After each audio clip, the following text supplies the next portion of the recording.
One day, when the glory comes, it will be ours, it will be ours. Oh, one day, when The civil rights movement was a very trying time in the African American community. We are here to tell stories of those that were told and untold to reveal more truth about the actual movement using different technologies. Several tools were used in making this project. One of the most important ones is authentic learning because it's a very authentic learning experience and also differentiation because students will have choices throughout the lesson. Standards such as selecting and evaluating digital tools is very important because you want to make sure that the technology fits the lesson, and also diversity and cultural understanding because we need everyone's culture is important. The assessment standard is addressed by using a rubric to grade the portfolio, and also data analysis will be covered because we will be taking the findings from the recording from the not so famous heroes of the civil rights movement. Students will be using PB Works to develop their online portfolio to store all the information from the project as far as the recordings, the voice threads, or the PowerPoint.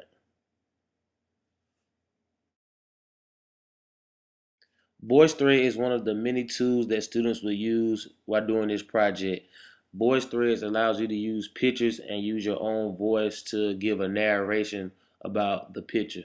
So students will be using this or other tools. For example, you have a picture of Dr. King. The students will be able to record a voiceover in the background of the picture. So when you actually view the picture, you will hear the narrative come from behind the picture as if the picture is talking to you. VoiceThreads gives options when you finish your project. You can share it via email, they'll give you a link, and they'll also give you the code to embed it inside your portfolio as we will ask the students to do so when you open it up, you can see their voice threads. Audacity is a tool that the students will use to record the interview from the civil rights leaders in the community. They'll focus on asking the discussion questions from the lesson plan and just record everything from the interview using Audacity.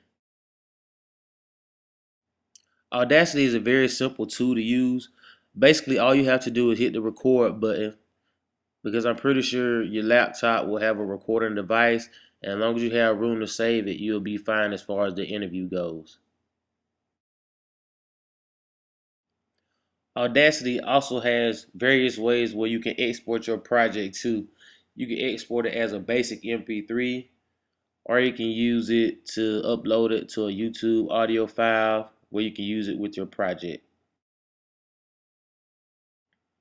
Google Slides is another tool that we will be using in this project. Google Slides is also like PowerPoint. It's basically the same thing as far as the tools go, but you can just use this online anywhere. With Google Slides, you can add your own images or use the images from the basic template, but add your image, add your information, and add slides as needed to complete your project. The students will be assessed using a rubric that will be included in the lesson plan. Differentiated instruction, we have options in the lesson where students can choose the voice thread or the PowerPoint. As far as information with the plan B, if Google Slides are not working, we also have just a basic PowerPoint setup for students to use. And if the other digital technologies are not acting right, we also have the physical handhelds they can use. As far as equitable access, there will be time set aside for students to use all the technology that they need to complete their project during school hours so they won't be left out. one day, when the glory comes, it will be ours.